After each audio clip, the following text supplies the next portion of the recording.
사람들의 수군거림이 잦아들지 않는 가운데 신부는 제 발로 걷지 못한 채 들것에 실려 홀레마루로 들어왔습니다. 비단 너울에 가려진 얼굴은 끝내 한 번도 들리지 않았고 굽은 허리로 몸을 웅크린 채 숨조차 조심스럽게 고르고 있었지요. 누구도 입 밖으로 내지 않았지만 이 혼인이 정상이 아니라는 사실은 이미 모두가 알고 있었습니다. 밤이 깊어 신방의 문이 닫히자 고요함은 더욱 무겁게 내려앉았습니다. 요 위에 몸을 잔뜩 움츠린 채 떨고 있던 신부 채영은 오랫동안 감춰온 진실을 마침내 꺼내려는 듯 숨을 고르기 시작했습니다. 그리고 그 순간 허리를 펴지 못하게 된 사연 뒤에 감춰진 오래된 비밀이 조용히 모습을 드러내려 하고 있었습니다. 옛날 옛적 경상도 어느 고을에 도윤이라는 청년이 살고 있었습니다. 나이 25, 과묵하되 심지가 곧은 젊은이였지요. 그러나 도윤의 집안 사정은 참으로 딱하기 그지없었습니다. 본래 도윤네는 그리 가난한 집안이 아니었습니다. 대대로 물려받은 과수원이 있었고 비록 큰 벼슬은 없었으나 고을에서 알아주는 양반가였지요. 그런 집안이 어쩌다 이 지경이 되었느냐 하면 다 도윤의 매형 태주 때문이었습니다. 태주는 도윤의 누이, 도윤의 남편이었습니다. 본래 장사 수완이 좋다 하여 누이를 보냈는데 알고 보니 투전과 쌍육에 빠진 한량이었지요. 처음에는 작은 돈이었습니다. 쌈지에서 동전 몇 줄 빠져나가는 것쯤이야 대수롭지 않게 여겼지요. 그러나 도박이란 것이 한번 손을 대면 놓기 어려운 법이었습니다. 태주는 잃은 돈을 만회하겠다며 더 큰 판을 찾아다녔고 그럴수록 빚은 쌓여만 갔습니다.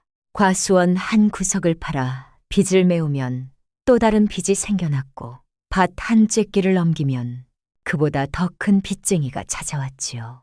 도윤의 아버지는 그 꼴을 보다 못해 병을 얻었습니다. 내 놈이 처갓집 재산을 모조리 말아먹을 셈이냐 하고 호통을 쳐도 소용이 없었습니다. 결국 아버지는 우라병으로 자리에 눕더니 이듬해 여름 세상을 뜨고 말았습니다. 장례를 치르고 나니 남은 것은 허물어져가는 기와집 한 채와 빈 문서 뭉치뿐이었지요. 그런데 이게 웬일입니까? 아버지 사무제도 지나기 전에 매형 태주가 누이를 데리고 사라져버린 것이었습니다.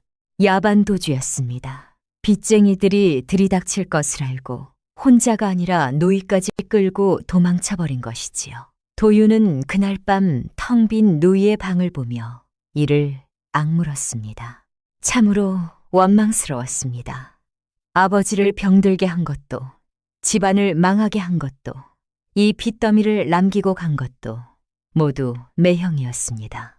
그런데 정작 매형은 누이마저 데려가 버렸으니 남은 짐은 고스란히 도윤의 몫이 되고 말았지요. 그로부터 1년이 흘렀습니다. 도윤은 낮에는 남의 논에서 품을 팔고 밤에는 집신을 삼아 장에 내다 팔며 하루하루를 버텼습니다. 그러나 이자가 불어나는 빚을 품엿으로 감당할 수 있을 리 만무했지요. 설상가상으로 어머니마저 알아눕고 말았습니다. 병명은 알 수 없었습니다. 다만 기력이 쇠하여 자리에서 일어나지 못했고 약을 쓰면 나을 수 있다 했으나 그 약값을 댈 형편이 못 되었지요. 도윤은 매일 밤 어머니의 마른 손을 잡고 앉아 있었습니다. 어머니, 조금만 버티십시오. 제가 어떻게든 약을 구해오겠습니다. 그러나 그 말이 얼마나 허망한 것인지 도윤 자신이 가장 잘 알았습니다. 그러던 어느 날이었습니다. 늦가을 찬바람이 불기 시작할 무렵 빚쟁이 셋이 대문을 박차고 들어왔습니다. 야, 이 집 주인 나와라. 더 이상은 못 기다린다. 도윤은 마당으로 뛰어나갔습니다. 빚쟁이들은 하나같이 험상궂은 얼굴이었습니다. 그중 우두머리로 보이는 자가 도윤의 멱살을 잡으며 으르렁거렸지요. 넉 달 안에 갚겠다고 해놓고 벌써 5달이 지났어. 오늘 당장 집 문서라도 내놓아라. 안 그러면 이 집을 부수고 말 테다. 도윤은 고개를 숙인 채 아무 말도 할 수 없었습니다. 그때였습니다. 거기 잠깐 멈추시오. 낯선 목소리가 들려왔습니다. 돌아보니 중년의 사내가 하인 둘을 거느리고 대문 앞에 서 있었습니다. 차림새를 보니 제법 사는 집안 사람인 듯 했지요. 빚쟁이 우두머리가 눈을 치켜떴습니다. 뭐야, 당신은 누구요? 나는 이 고을배씨 문중의 집사 되는 사람이요. 할 말이 있으니 이 댁 도련님과 잠시 이야기를 나누고 싶소만. 빚쟁이들은 서로 눈치를 보더니 마지못해 한 발 물러섰습니다. 집사는 도윤에게 다가와 조용히 말을 건넸습니다. 도윤, 도령이시지요. 우리 댁 대감께서 도령에게 혼담을 전하라 하셨습니다. 도윤은 어리둥절했습니다. 혼담이라 하셨습니까? 저 같은 처지에 누가 혼담을 넣는단 말입니까? 집사는 주위를 둘러보더니 목소리를 낮추었습니다. 솔직히 말씀드리겠습니다. 우리 댁에는 아씨가 한 분 계신데 23살이 되셨지요.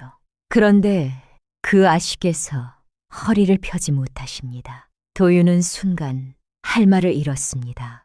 어릴 적 사고로 허리를 다치셨다고 합니다. 그래서 지금껏 혼처를 구하지 못하셨지요. 대감께서는 아씨의 앞날이 걱정되어 대릴 사위를 들이시려 합니다. 도령이 사위로 들어오시면 이 집 빚을 모두 갚아드리고 도령 어머님의 약값도 되겠다 하셨습니다. 도윤은 한동안 아무 말도 하지 못했습니다. 빚을 갚아준다. 어머니 약값을 댄다. 그 말이 귀를 때렸습니다. 그러나 한편으로는 서글픔이 밀려왔습니다. 이것이 혼담입니까? 아니면 거래입니까? 도윤은 씁쓸하게 입을 열었습니다. 생각할 시간을 주십시오. 집사는 고개를 끄덕였습니다. 나흘 안에 답을 주시면 되겠습니다. 집사 일행이 돌아가고 빚쟁이들도 일단 물러갔습니다. 도윤은 텅 빈 마당에 홀로 서서 하늘을 올려다보았습니다. 늦가을 하늘은 높고 맑았지만 도윤의 마음은 천근만근 무겁기만 했지요. 그날 밤 도윤은 어머니께 그 이야기를 전했습니다. 어머니는 한참을 말없이 듣더니 도윤의 손을 꼭 잡았습니다. 도윤아, 예, 어머니, 네가 장가를 가야 내가 산다. 도윤은 고개를 저었습니다. 어머니, 그게 무슨 말씀이십니까? 저는 돈 때문에 장가 가는 것이 싫습니다. 어머니는 희미하게 웃었습니다. 세상에 돈 때문에 아닌 일이 어디 있느냐. 양반네 혼인도 따지고 보면 가문과 가문의 거래 아니더냐. 하지만 어머니, 도윤아, 네 마음 내 모르겠느냐. 그러나 생각해 보아라. 네가 이 혼인을 마다하면 어찌 되겠느냐. 이 어미는 약 한 첩 못 쓰고 죽을 것이요. 너는 빚더미에 깔려 평생을 고생할 것이다. 그 집 아씨도 시집 한 번 못 가보고 늙어갈 것이고. 도윤은 고개를 숙였습니다. 어머니의 말이 틀리지 않았습니다. 도윤아, 인연이란 건 아무도 모르는 것이다. 처음에는 내키지 않아도 살다 보면 정이 드는 법이란다. 네가 그 아씨를 불쌍히 여기지 말고 한 사람으로 대해주면 그것이 진정한 부부의 도리가 아니겠느냐. 도윤은 한참을 말없이 앉아 있었습니다. 밖에서는 가을 바람이 마른 갈대를 흔드는 소리가 들려왔습니다. 나흘 후 도윤은 집사를 찾아갔습니다. 혼인하겠습니다. 그 한마디를 내뱉는데 온 힘을 다해야 했습니다. 도윤은 고개를 숙인 채 돌아오는 길 문득 하늘을 올려다 보았습니다. 매형은 지금 어디서 무엇을 하고 있을까? 이 모든 짐을 나 혼자 지게 만들어 놓고 매형은 어디서 편히 지내고 있는 것일까? 원망스러웠습니다. 그러나 원망한다고 달라질 것은 아무것도 없었지요. 도윤은 무거운 발걸음을 옮겼습니다. 팔려가는 기분이 이런 것일까?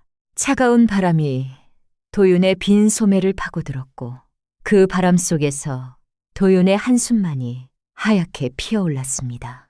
홀레날이 열흘 앞으로 다가왔습니다. 도윤은 평생 잊지 못할 가을을 보내고 있었습니다. 찬 서리가 내린 아침이었습니다. 홀레날이 밝은 것이지요. 도윤은 새벽같이 일어나 어머니께 큰 절을 올렸습니다. 어머니, 다녀오겠습니다. 어머니는 병석에서 몸을 일으키며 도윤의 손을 잡았습니다. 도윤아, 네 마음고생이 오죽하겠느냐. 그래도 좋은 마음으로 가거라. 그것이 너를 위한 것이고 그 아씨를 위한 것이란다. 도윤은 대답 대신 고개만 끄덕였습니다. 마음속에는 여전히 납덩이 같은 무거움이 가라앉아 있었지요. 혼례는 신부집인 배씨 문중에 대청마루에서 치러졌습니다. 도윤이 가마에서 내리자 낯선 얼굴들이 사방에서 지켜보고 있었습니다. 그 시선들이 불편했습니다. 하나같이 수군거리는 표정이었지요. 저게 그 몰락한 양반가 자제란다. 빚 갚아준다니까 온 것이지. 추추. 그래도 저 정도면 볼만하구나. 생긴 건 반반하네. 도윤은 모른 척 고개를 꼿꼿이 세웠습니다. 어차피 각오하고 온 것이었습니다. 이런 말에 마음 상해봤자 자신만 손해라는 것쯤은 알고 있었지요. 이윽고 혼례가 시작되었습니다. 그런데 말입니다. 신부가 나타나는 순간 마당 여기저기서 한숨소리가 흘러나왔습니다.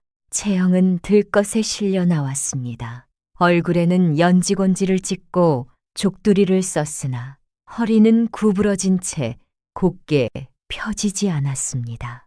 하인들이 조심스럽게 자리에 내려놓자 채영은 고개를 숙인 채 꼼짝도 하지 않았지요. 도윤은 처음으로 신부의 얼굴을 보았습니다. 맑고 단정한 이목구비였습니다.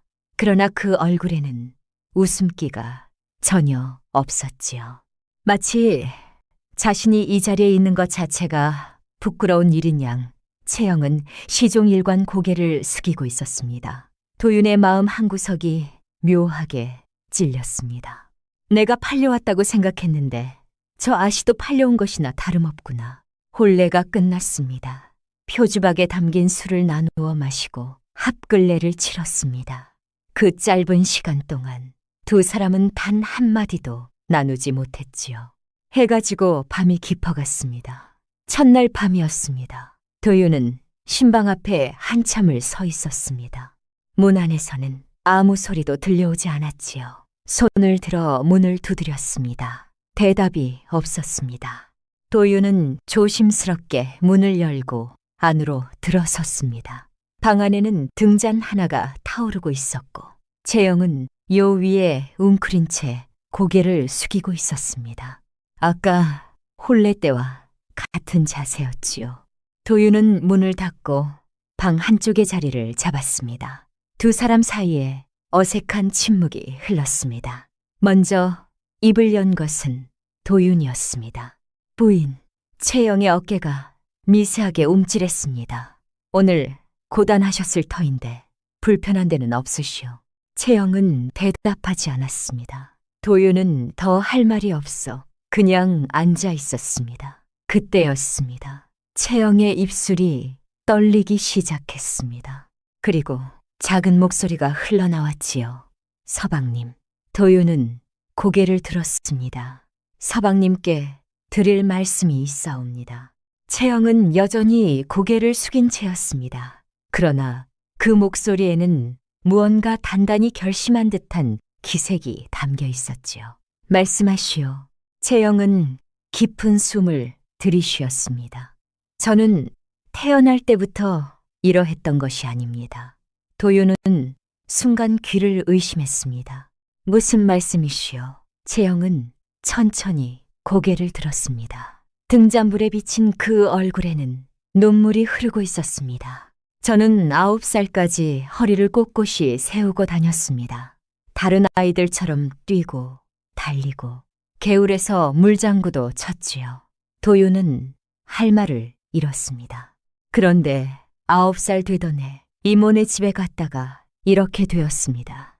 채영의 목소리가 떨렸습니다. 이종 사촌 오라버니가 저를 뒷산 바위에 오르라고 했습니다. 꼭대기에서 마을이 다 보인다면서요. 저는 어린 마음에 그 말을 믿고 올라갔지요. 도윤은 숨을 죽이고 들었습니다. 그런데 높이 올라갔을 때 이종사촌 오라버니가 제 등을 밀었습니다. 채영의 눈에서 눈물이 뚝뚝 떨어졌습니다. 저는 그대로 바위 아래로 굴러 떨어졌습니다. 허리부터 부딪혔지요. 그리고 다시는 허리를 펴지 못했습니다. 도윤은 너무 놀라 아무 말도 할 수 없었습니다. 서방님, 저는 사고로 다친 것이 아닙니다. 이종사촌 오라버니가 저를 민 것입니다. 채영의 목소리가 점점 달라졌습니다. 그러나 아무도 제 말을 믿어주지 않았습니다. 도윤은 가슴이 철렁 내려앉는 것을 느꼈습니다. 제가 울면서 말했습니다. 오라버니가 밀었다고요. 그런데 이종사촌 오라버니는 제가 혼자 올라가다 발을 헛디딘 것이라 했고 이모부도 겁먹은 아이가 헛소리한다고 했습니다. 채영의 손이 부들부들 떨렸습니다. 아버지만 제 말을 믿어주셨습니다. 그러나 증거가 없었지요. 본 사람이 없었으니까요. 도윤은 조용히 물었습니다. 그래서 어찌 되었어? 채영은 고개를 떨구었습니다. 어머니는 제가 10살 되던 해에 돌아가셨습니다. 제 사고 충격과 병환을 이기지 못하셨지요. 아버지는 이후로 이모부 일가의 출입을 금하셨습니다. 14년간 한 번도 만나지 않았습니다. 도윤은 한참을 말없이 앉아 있었습니다. 머릿속이 복잡했습니다. 이 여인은 14년 동안 이 이야기를 가슴에 품고 살아온 것입니다. 자기 말을 믿어주는 사람 하나 없이 말입니다. 채영이 다시 입을 열었습니다. 서방님, 저는 서방님께 거짓을 말하고 싶지 않았습니다. 서방님이 돈 때문에 이 혼인을 하셨다는 것 알고 있습니다. 그것을 탓하지 않습니다. 저도 이 허리 때문에 시집 갈 곳이 없었으니까요. 채영은 눈물을 닦으며 말을 이었습니다. 다만 한 가지만 말씀드리고 싶었습니다. 저는 사고로 다친 것이 아닙니다. 누군가 저를 이렇게 만든 것입니다. 그것만은 알아주셨으면 했습니다. 도윤은 한참을 말없이 앉아 있다가 천천히 입을 열었습니다. 부인, 채영은 고개를 들었습니다. 도윤은 채영의 눈을 똑바로 바라보았습니다. 나는 부인의 말을 믿소. 채영의 눈이 크게 떠졌습니다. 부인이 14년 동안 이 말을 품고 살았다는 것, 그리고 첫날 밤에 처음 보는 사람에게 이 말을 꺼냈다는 것, 그것이 무엇을 뜻하는지 나는 압니다. 도윤의 목소리는 담담했지만 진심이 담겨 있었습니다. 거짓말하는 사람의 눈이 아니요. 나는 부인의 말을 믿겠소. 채영의 눈에서 다시 눈물이 쏟아졌습니다. 그러나 이번에는 서러움이 아니었습니다. 서방님, 채영은 두 손으로 얼굴을 감싸며 울음을 터뜨렸습니다. 고맙습니다. 고맙습니다. 정말 고맙습니다. 그 울음소리가 어찌나 처량하던지 도윤의 가슴 깊은 곳까지 스며들었습니다. 도윤은 조용히 앉아 채영이 울음을 그칠 때까지 기다렸습니다. 등잔불이 지직거리며 방안을 은은하게 적셨습니다. 밤은 깊어가고 두 사람 사이에 무언가가 달라지기 시작했습니다. 반려가는 혼인이라 생각했습니다. 그러나 이 밤 도윤은 알게 되었습니다. 자신이 맞이한 것은 불쌍한 병신의 여인이 아니라 14년간 진실을 묻어두고 살아온 한 사람이라는 것을요. 창밖에서는 가을 풀벌레 소리가 희미하게 들려왔고 두 사람의 첫날 밤은 그렇게 저물어 갔습니다. 참으로 이상한 일이었습니다.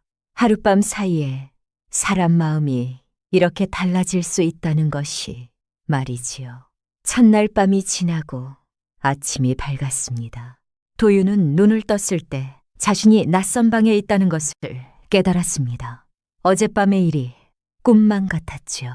옆을 보니 채영은 이미 깨어 있었습니다. 등을 돌린 채 창밖을 바라보고 있었지요. 도윤이 몸을 일으키자 채영이 고개를 돌렸습니다. 두 사람의 눈이 마주쳤습니다. 어색한 침묵이 흘렀습니다. 먼저 입을 연 것은 채영이었습니다. 사방님, 어젯밤 제가 너무 많은 말씀을 드렸습니다. 채영의 목소리는 조심스러웠습니다. 첫날 밤에 그런 이야기를 꺼내서 놀라셨을 터인데 부담스러우셨다면 용서해 주십시오. 도윤은 고개를 저었습니다. 부담스럽지 않았소. 오히려 부인이 솔직하게 말해주어 고마웠소. 채영의 눈이 살짝 커졌습니다. 정말이십니까? 정말이요. 나도 부인에게 솔직히 말하겠소. 나는 이 혼인이 좋아서 온 것이 아니오. 어머니 약값과 빚 때문에 왔소. 도윤은 담담하게 말을 이었습니다. 그러나 어젯밤 부인의 이야기를 듣고 생각이 달라졌어. 부인도 나와 다르지 않구나 싶었어. 둘 다 원해서 이 자리에 온 것이 아니지 않소. 채영은 고개를 끄덕였습니다. 그러니 이왕 맺어진 인연 서로 원망하지 말고 지내봅시다. 어떻겠소? 채영의 입가에 희미한 미소가 떠올랐습니다. 혼례 이후 처음 보는 미소였지요. 고맙습니다, 서방님. 그렇게 두 사람의 새 아침이 시작되었습니다. 며칠이 지났습니다. 도윤은 채영과 함께 지내며 조금씩 그 사람 됨됨이를 알아갔습니다. 채영은 허리를 펴지 못할 뿐 손재주가 뛰어난 여인이었습니다. 수놓는 솜씨가 곱기로 고을에서 소문이 났고 글씨도 또박또박 단정하게 썼지요. 그뿐이 아니었습니다. 채영은 어릴 적부터 책 읽기를 좋아하여 경서와 사서에도 밝았습니다. 아버지가 아들이 없어 딸에게 글을 가르쳤는데 채영이 워낙 총명하여 스승 노릇을 하던 훈장도 혀를 내두를 정도였다고 합니다. 도윤은 그런 채영과 이야기를 나누며 적잖이 놀랐습니다. 부인이 이렇게 학식이 깊은 줄 몰랐어. 채영은 수줍게 고개를 숙였습니다. 허리를 못 펴니 할 수 있는 일이 책 읽는 것밖에 없었습니다. 14년 동안 그것만 했으니 조금 나아진 것이지요. 그 말에 도윤은 마음 한구석이 저려왔습니다. 14년이라는 세월이 얼마나 긴 것입니까? 채영은 그 긴 세월 동안 똑바로 선 사람들의 세상을 구부러진 허리로 올려다보며 살아온 것이었습니다. 도윤은 문득 물었습니다. 부인, 힘들지 않았소? 이렇게 오래 갇혀 지내는 것이. 채영은 잠시 생각하더니 대답했습니다. 처음에는 원망이 컸습니다. 왜 나만 이런 일을 당해야 하느냐고요. 이종 사촌 오라버니도 원망했고 제 말을 믿어주지 않는 세상도 원망했습니다. 채영의 눈빛이 차분하게 가라앉았습니다. 그런데 언젠가부터 원망해봤자 달라지는 것이 없다는 걸 깨달았습니다. 그래서 생각을 바꾸었지요. 내가 할 수 있는 일에 집중하자고요. 도윤은 가만히 듣고 있었습니다. 그래서 책을 읽었습니다. 수놓기를 배웠습니다. 내 허리는 못 쓰지만 손과 머리는 멀쩡하니까요. 그렇게 하루하루를 버텼습니다. 채영은 창밖을 바라보며 말을 이었습니다. 그래도 가끔은 서러웠습니다. 제 말을 믿어주는 사람이 아무도 없다는 것이 말이지요. 아버지만 믿어주셨지만 아버지 한 분으로는 이 서러움을 다 채울 수가 없었습니다. 도윤은 조용히 말했습니다. 이제는 나도 있소. 채영이 고개를 돌려 도윤을 바라보았습니다. 서방님, 나는 부인의 말을 믿는다고 했소. 그 마음 변함없소. 채영의 눈가가 붉어졌습니다. 그러나 이번에는 울지 않았습니다. 대신 희미하게 웃었죠. 고맙습니다, 서방님. 그 말씀 하나로 14년이 덜 서럽습니다. 도윤도 따라 웃었습니다. 어색하고 서먹했던 두 사람 사이에 작은 온기가 피어나기 시작했습니다. 한편 도윤의 어머니도 달라지고 있었습니다.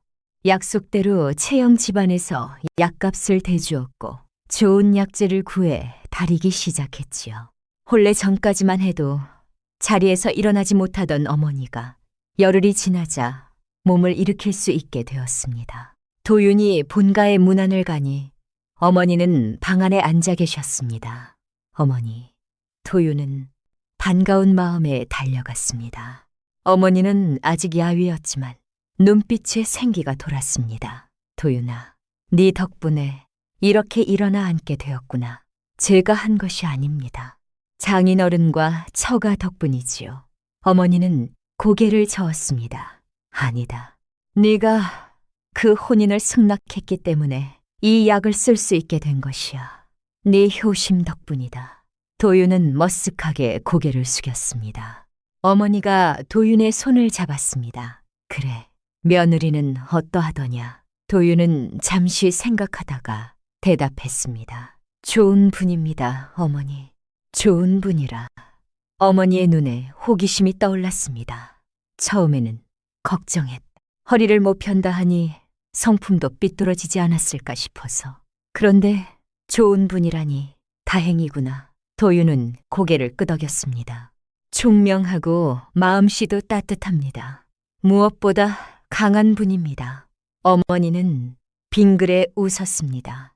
그래, 강한 여자가 좋은 것이다. 약한 여자는 이 세상 풍파를 못 버틴단다. 강한 여자라야 남편도 살리고 집안도 살리지.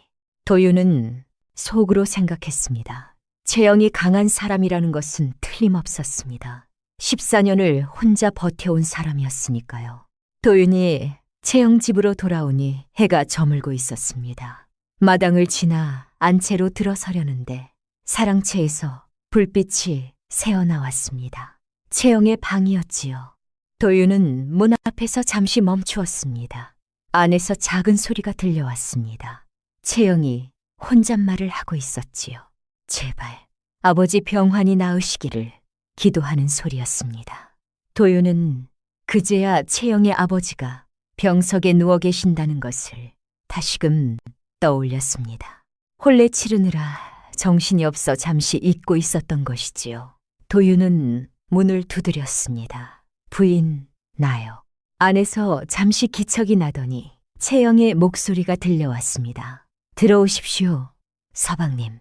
도윤이 문을 열고 들어서자 채영은 자리에 앉아 고개를 숙이고 있었습니다. 눈가가 부은 것으로 보아 울고 있었던 듯 했지요. 어머님께 문안 다녀오셨습니까? 그러하오. 어머니 많이 좋아지셨소. 채영은 고개를 끄덕였습니다. 다행입니다. 도윤은 잠시 망설이다가 물었습니다. 장인어른 병환은 어떠하시오? 채영의 표정이 어두워졌습니다. 여전히 좋지 않으십니다. 의원이 말하기를 한 달을 넘기기 어려우실 것이라 했습니다. 도윤은 가슴이 철렁 내려앉았습니다. 그래도 혼례 치르시느라 기운을 내셨습니다. 제가 시집 가는 것을 보셔야 한다고 이를 악물고 버티셨지요.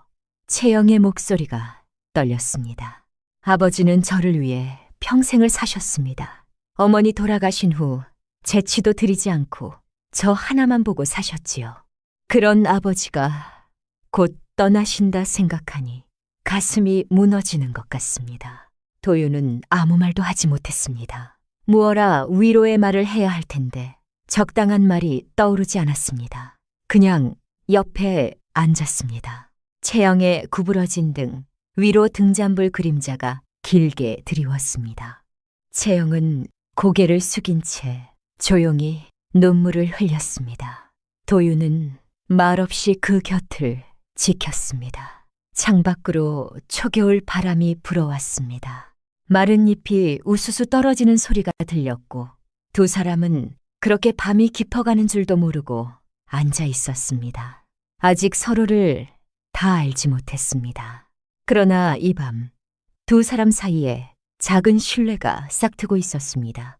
그것이 어디까지 자라날지는 아무도 몰랐지요. 사위, 이리 가까이 오게. 그 목소리가 어찌나 힘이 없던지 도윤은 가슴이 서늘해지는 것을 느꼈습니다. 혼례를 치른 지 보름이 지났습니다. 채영의 아버지 배대감의 병세는 날로 깊어만 갔습니다. 의원이 매일 드나들었으나 차도가 없었고 이제는 미음 한 모금 넘기기도 힘든 지경이 되었지요. 그날 아침 배대감이 도윤을 불렀습니다. 도윤은 조심스럽게 병상 앞에 무릎을 꿇었습니다. 장인어른, 부르셨습니까? 배대감은 누워서 천장을 바라보고 있었습니다. 얼굴은 해쓱하게 말랐고 눈만 희미하게 빛나고 있었지요. 사위. 예, 장인어른. 내 시간이 얼마 남지 않았네. 도윤은 고개를 숙였습니다. 그런 말씀 마십시오. 반드시 쾌유하실 것입니다. 배대감은 힘없이 웃었습니다. 자네는 착한 사람이야. 그래서 채영을 자네에게 맡기기로 한 것이네. 도윤은 아무 말도 하지 못했습니다. 배대감이 천천히 손을 들어 도윤의 손을 잡았습니다. 그 손이 어찌나 차갑고 마른지 뼈만 앙상하게 느껴졌지요. 사위, 내 부탁이 있네. 말씀하십시오. 장인어른. 배대감의 눈에 힘이 들어갔습니다. 채영을 부탁하네. 내 딸은 허리만 못 쓸 뿐 그 누구보다 총명하고 강한 아이야. 그러나 세상이 그것을 알아주지 않지. 자네가 알아줘야 하네. 도윤은 고개를 끄덕였습니다. 명심하겠습니다. 배대감은 잠시 숨을 몰아쉬더니 다시 입을 열었습니다. 그리고 한 가지 더. 배대감의 목소리가 낮아졌습니다. 이모부를 경계하게. 도윤은 순간 귀를 의심했습니다. 이모부라 하시면 부인의 이모부 말씀이십니까? 배대감은 천천히 고개를 끄덕였습니다. 그래, 내 아내의 자형 윤형길이라는 자야. 도윤은 조심스럽게 물었습니다. 무슨 연유로 그리 말씀하시는 것입니까? 배대감은 한참을 말없이 천장을 바라보았습니다. 그 눈에 깊은 한이 서려 있었지요. 14년 전 채영이가 다친 날 일을 기억하나 부인에게 들었습니다. 이모네 집에서 바위에 올랐다가 떨어졌다고. 배대감의 눈이 가늘어졌습니다. 사고가 아니었네. 도윤은 숨을 죽였습니다. 채영 말이 맞아. 그 애는 이종 사촌에게 밀린 것이야. 도윤의 손이 떨렸습니다. 장인 어른께서도 그리 생각하십니까? 배대감은 고개를 끄덕였습니다. 확신하네. 채영이가 9살 때 했던 말, 그 눈빛, 그 떨림, 거짓이 아니었어. 그러나 증거가 없었지. 본 사람이 없었고 이모부는 끝까지 사고라고 우겼으니 배대감의 목소리에 분노가 서렸습니다. 이모부 그자는 탐욕스러운 자야. 처음부터 내 아내에게 돈을 뜯어갔지. 장사한다며 미천을 달라 하고 갚는 법이 없었어. 내 아내가 살아있을 때는 그나마 참았네만 채영이가 다친 후로는 그자 얼굴 보기도 싫어서 출입을 금했네. 도윤은 조용히 물었습니다. 이모부는 왜 그런 짓을 한 것입니까? 어린 조카를. 배대감의 눈이 어두워졌습니다. 재산 때문이야. 도윤은 이해가 되지 않았습니다. 재산이라 하시면. 배대감은 힘겹게 말을 이었습니다. 채영이는 무남 동료야. 내가 죽으면 이 집안 재산은 모두 채영에게 가지. 그런데 채영이가 폐인이 되어 시집을 못 가면 어찌 되겠나. 채영이마저 죽으면 외척인 이모부에게 재산이 넘어갈 수 있네. 도윤은 소름이 돋았습니다. 설마 그런 이유로. 배대감은 고개를 끄덕였습니다. 확신할 수는 없네. 그러나 나는 그리 생각하고 있어. 이모부가 제 아들을 시켜 채영을 다치게 한 것은 재산을 노린 것이라고. 도윤은 할 말을 잃었습니다. 어린 조카를 평생 폐인으로 만들어 놓고 재산을 노리다니. 그것이 사람이 할 짓입니까? 배대감이 도윤의 손을 꽉 쥐었습니다. 내가 자네를 사위로 삼은 이유가 있네. 도윤은 고개를 들었습니다. 자네는 빚 때문에 왔지만 그래서 더 좋았네. 이름난 양반과 자제는 절대 이 혼인을 받아들이지 않았을 것이야. 그러나 자네는 다르지. 자네는 어려운 처지에서도 어머니를 버리지 않은 효자야. 그런 사람이라면 채영도 버리지 않을 것이라 믿었네. 도윤은 고개를 숙였습니다. 과찬이십니다. 장인어른. 배대감은 힘겹게 미소 지었습니다. 과찬이 아니야. 내 눈은 틀리지 않네. 자네는 채영을 지켜줄 수 있는 사람이야. 배대감의 손에서 힘이 빠져나갔습니다. 부탁하네 사위. 채영을 지켜주게. 그리고 이모부를 경계하게.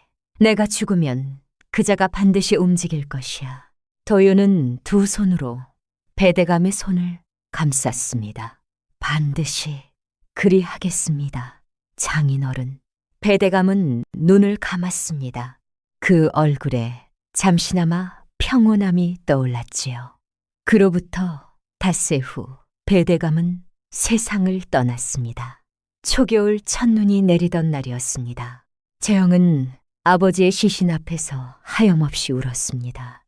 평생 자신만 바라보고 살아온 아버지였습니다.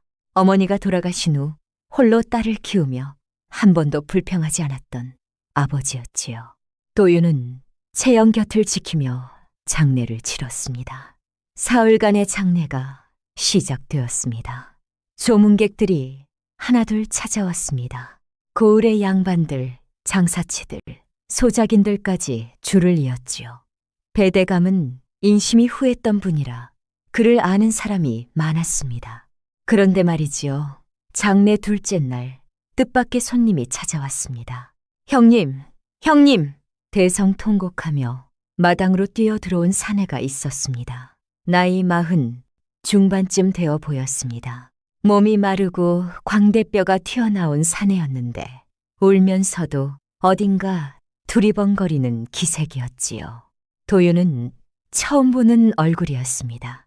옆에 있던 유모 복녀가 낮은 목소리로 속삭였습니다. 서방님, 저자가 이모부입니다. 윤형길이라는 자입니다. 도윤은 긴장했습니다. 장인어른이 경계하라 했던 바로 그 사람이었습니다. 윤형길은 빈소 앞에 엎드려 대성통곡했습니다. 형님, 이 못난 동서를 두고 어찌 가십니까, 형님? 그 울음소리가 어찌나 크던지 마당 끝까지 들릴 지경이었습니다. 도윤은 가만히 그 모습을 지켜보았습니다. 뭔가 이상했습니다. 장인어른이 14년간 출입을 금했던 사람이었습니다. 그런데 저렇게 슬퍼할 리가 있겠습니까? 윤영길은 한참을 울더니 몸을 일으켜 채영에게 다가갔습니다. 채영아, 이모부다. 불쌍한 것, 아버지마저 여의었구나. 채영은 대답하지 않았습니다. 고개를 숙인 채 아무 말도 하지 않았지요. 윤영길은 채영의 어깨를 쓰다듬으며 말했습니다. 걱정 마라. 이모부가 있지 않느냐. 앞으로 이모부가 네 뒷바라지를 해줄 테니. 그 말에 채영의 어깨가 움찔했습니다. 도윤은 가만히 지켜보다가 앞으로 나섰습니다. 어르신, 초면에 인사드립니다. 저는 채영의 남편 도윤이라고 합니다. 윤형길이 고개를 돌렸습니다. 두 사람의 눈이 마주쳤습니다. 윤형길의 눈이 가늘어졌습니다. 울음기는 이미 사라지고 그 눈에는 날카로운 무언가가 번뜩였지요. 아, 그래. 자네가 사위라는 청년인가. 윤형길은 도윤을 위아래로 훑어보았습니다. 듣자 하니 빚 때문에 데릴 사위로 들어왔다며 참으로 기특하구먼. 그 말투에 비웃음이 섞여 있었습니다. 도윤은 내색하지 않고 대답했습니다. 그렇습니다.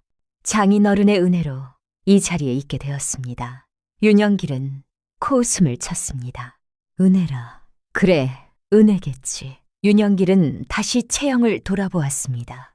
채영아, 이모부가 나중에 다시 올 테니 그리 알아라. 윤형길은 그 말을 남기고 빈소를 나섰습니다. 도윤은 그 뒷모습을 지켜보았습니다. 걸음걸이가 이상했습니다. 조문 온 사람의 걸음이 아니었습니다. 어딘가 급한 일이 있는 사람처럼 바삐 걸어갔지요. 빈소를 나서며 고개를 이리저리 돌리는 것이 흡사 집안 구석구석을 재는 듯했습니다. 도윤은 장인어른의 유언이 떠올랐습니다. 내가 죽으면 그자가 반드시 움직일 것이야. 도윤은 등골이 서늘해지는 것을 느꼈습니다. 윤형길의 눈빛, 울면서도 차갑게 빛나던 그 눈빛이 자꾸만 떠올랐습니다. 무언가 불길한 일이 다가오고 있었습니다. 장례가 끝나고 보름이 흘렀습니다. 산에는 첫눈이 내렸다 녹기를 반복했고 들판에는 마른 억새만이 바람에 흔들리고 있었지요. 채영은 아버지를 잃은 슬픔에 며칠간 밥도 제대로 먹지 못했습니다. 도윤은 그런 채영 곁을 묵묵히 지켰습니다. 대단한 위로의 말을 하지는 못했지만 곁에 있어 주는 것만으로도 의미가 있다고 생각했지요. 그러던 어느 날이었습니다. 도윤은 아침 일찍 채영의 방으로 찾아갔습니다. 부인, 오늘 날씨가 좋소. 바람도 잔잔하고 햇살도 따스하니 잠깐 바깥바람을 쐬는 것이 어떻겠소. 채영은 고개를 들었습니다.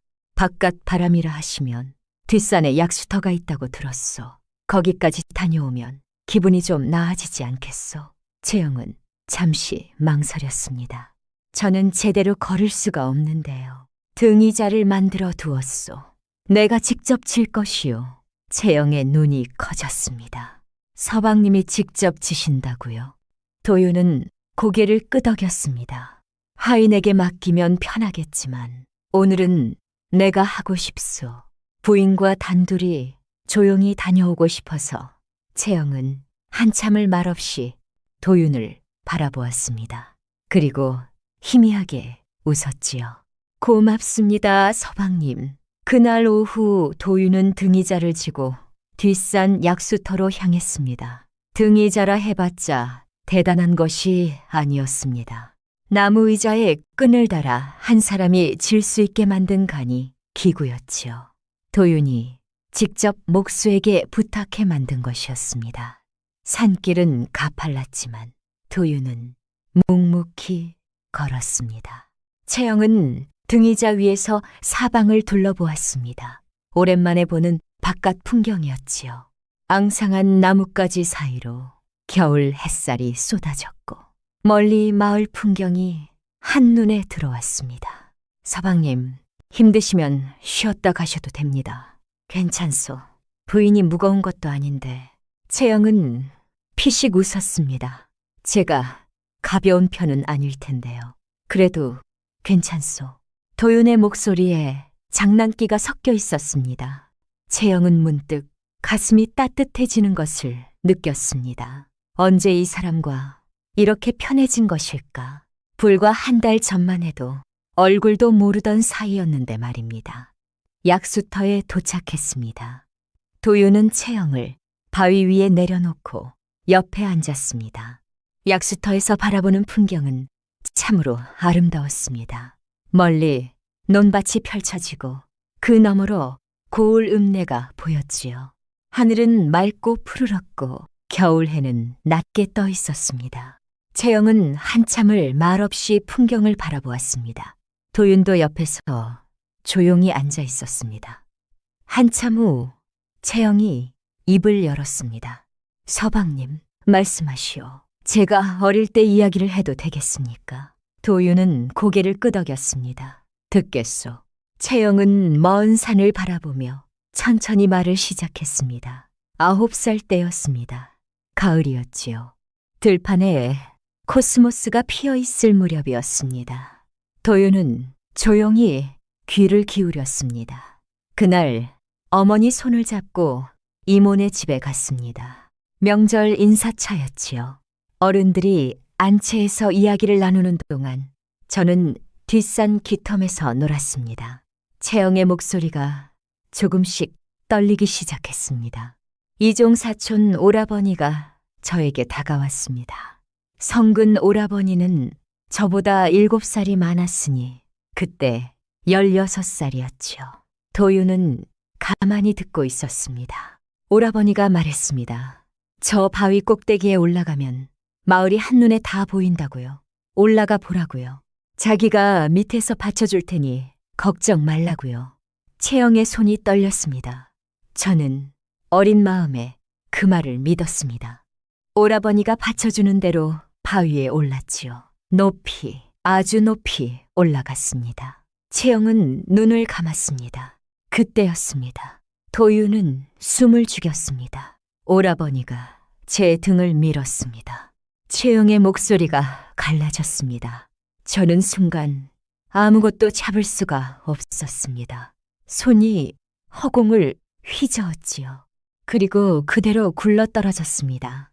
허리부터요. 채영의 눈에서 눈물이 흘러내렸습니다. 떨어지는 순간 오라버니의 얼굴이 보였습니다. 무표정했습니다. 놀라지도 않았고 당황하지도 않았습니다. 그냥 가만히 저를 내려다보고 있었지요. 도유는 주먹을 꽉 쥐었습니다. 바위에 부딪혔을 때 등에서 무엇인가 꺾이는 느낌이 났습니다. 그리고 허리 아래로 감각이 사라졌지요. 아무리 움직이려 해도 허리가 말을 듣지 않았습니다. 채영은 눈물을 닦으며 말을 이었습니다. 저는 울면서 소리쳤습니다. 오라버니가 밀었다고요. 그런데 오라버니는 태연하게 거짓말을 했습니다. 제가 혼자 올라가다 미끄러진 것이라고요. 말렸는데 안 들었다고요. 도윤의 이가 갈렸습니다. 이모부도 오라버니 편을 들었습니다. 겁먹은 아이가 헛소리 한다고요. 아무도 제 말을 믿지 않았습니다. 채영은 도윤을 돌아보았습니다. 서방님, 저는 그날 이후로 14년을 이렇게 살았습니다. 허리를 펴지 못하고 제 말을 믿어주는 사람 없이 도윤은 채영의 손을 잡았습니다. 부인, 아버지만 믿어주셨습니다. 그리고 이제 서방님도요. 채영은 희미하게 웃었습니다. 그것만으로도 저는 감사합니다. 도윤은 한참을 말없이 앉아 있었습니다. 가슴속에서 무언가가 부글부글 끓어오르고 있었습니다. 분노였습니다. 16살짜리가 9살 어린 동생을 바위에서 밀어 평생 폐인으로 만들어 놓고 뻔뻔하게 거짓말을 했다니. 그리고 그것을 사주한 자가 이모부라면 도윤은 이를 악물었습니다. 부인, 내가 한 가지 약속하겠소. 채영이 고개를 들었습니다. 무슨 약속이시오? 도윤은 채영의 눈을 똑바로 바라보았습니다. 부인의 허리 반드시 고칠 방법을 찾겠소. 채영의 눈이 커졌습니다. 서방님, 그것은 불가능하다고 말하지 마시오. 세상에 명의가 없겠소. 어디엔가 부인의 허리를 고칠 수 있는 의원이 있을 것이오. 내가 반드시 찾아보겠소. 채영은 할 말을 잃었습니다. 14년간 수많은 의원을 불렀지만 모두 고개를 저었습니다. 이미 굳어버린 뼈는 어쩔 수 없다고요. 그런데 도윤은 포기하지 않겠다 하고 있었습니다. 서방님, 헛된 희망은 헛되지 않소. 도윤의 목소리는 단호했습니다. 포기하면 거기서 끝이요. 그러나 찾아보면 길이 있을 수도 있어. 나는 찾아볼 것이요. 채영의 눈에서 다시 눈물이 흘러내렸습니다. 그러나 이번에는 슬픔이 아니었습니다. 고맙습니다, 서방님. 도윤은 채영의 손을 꼭 쥐었습니다. 약수터 위로 겨울 햇살이 따스하게 내려앉았습니다. 두 사람은 한참을 말없이 앉아 풍경을 바라보았습니다. 이것이 폭풍전의 고요라는 것을 그때는 몰랐습니다. 평화로운 순간은 오래가지 않는 법이지요. 도윤은 그날 밤부터 명의를 수소문하기 시작했습니다. 고을 의원들에게 물었고 장애나가 약재상들에게도 물었습니다. 어디엔가 허리를 고칠 수 있는 명의가 있을 것이라 믿으면서요. 그리고 도윤은 모르고 있었습니다. 누군가가 이 집안을 노리고 있다는 것을요. 조용히, 그러나 집요하게 말입니다. 그날 도윤은 뜻밖의 이야기를 듣게 되었습니다. 유모 복녀에게서였지요. 장인어른이 돌아가신 후 도윤은 채영 사고의 진실을 파헤쳐 보기로 마음먹었습니다. 장인어른의 유언이 마음에 걸렸고 무엇보다 채영이 14년간 짊어진 억울함을 풀어주고 싶었습니다. 그래서 도윤은 그날 사고 현장에 있었던 사람을 찾아보기로 했습니다. 가장 먼저 떠오른 사람이 유모 복녀였습니다. 복녀는 채영이 태어날 때부터 곁을 지킨 몸종이었습니다. 나이 54, 채영의 어머니가 돌아가신 후로는 어머니 역할까지 대신해온 사람이었지요. 도윤은 복녀를 조용히 불러 물었습니다. 복녀야, 내가 물어볼 것이 있다. 복녀는 고개를 숙였습니다. 예, 서방님, 말씀하십시오. 14년 전 부인이 다친 날 말이다. 그날 네가 이모네 집에 함께 갔다고 들었다. 복녀의 얼굴이 굳어졌습니다. 예, 그렇습니다. 그날 무슨 일이 있었느냐? 네가 본대로 말해보아라. 복녀는 한참을 망설였습니다. 무언가 말하기 어려운 기색이었지요. 도윤은 조용히 말했습니다. 두려워하지 마라. 나는 부인의 남편이다. 부인을 위한 일이니 솔직히 말해다오. 복녀는 깊은 한숨을 내쉬었습니다. 서방님, 저는 그날 일을 평생 잊지 못합니다. 복녀의 목소리가 떨리기 시작했습니다. 그날 저는 부엌 쪽에서 대기하고 있었습니다. 마님과 아씨가 안채에서 인사를 드리는 동안 저는 종들과 함께 있었지요. 도윤은 고개를 끄덕였습니다. 그런데 갑자기 뒷산 기천에서 비명소리가 들렸습니다. 아씨 목소리였습니다. 저는 바로 뛰어갔습니다. 다른 누구보다도 제가 가장 먼저 도착했지요. 복녀의 눈에 눈물이 고였습니다. 제가 도착했을 때 아씨는 바위 아래에 쓰러져 있었습니다. 허리부터 부딪히신 것 같았습니다. 움직이지를 못하셨어요. 도윤은 숨을 죽이고 들었습니다. 그리고 그 바위 위에 성근 도련님이 서 있었습니다. 복녀의 목소리가 낮아졌습니다. 그 얼굴을 저는 지금도 잊지 못합니다. 도윤이 물었습니다. 어떤 얼굴이었느냐? 복녀는 고개를 들어 도윤을 바라보았습니다. 당황한 얼굴이었습니다. 아니, 당황했다기보다는 들킨 사람의 얼굴이었습니다. 저와 눈이 마주치자 화들짝 놀라더니 한 발 물러섰지요. 도윤의 눈이 가늘어졌습니다. 그 후에는 어찌 되었느냐? 곧 어른들이 도착했습니다. 아씨가 울면서 말씀하셨지요. 오라버니가 밀었다고요. 그런데 성근 도련님은 펄쩍 뛰며 아니라고 했습니다. 아씨가 혼자 올라가다 미끄러진 것이라고요. 복녀의 주먹이 떨렸습니다. 이모부 어른도 성근 도련님 편을 드셨습니다. 아이가 겁먹어 헛소리 한다고요. 저는 그 모습을 보면서 속이 터질 것 같았습니다.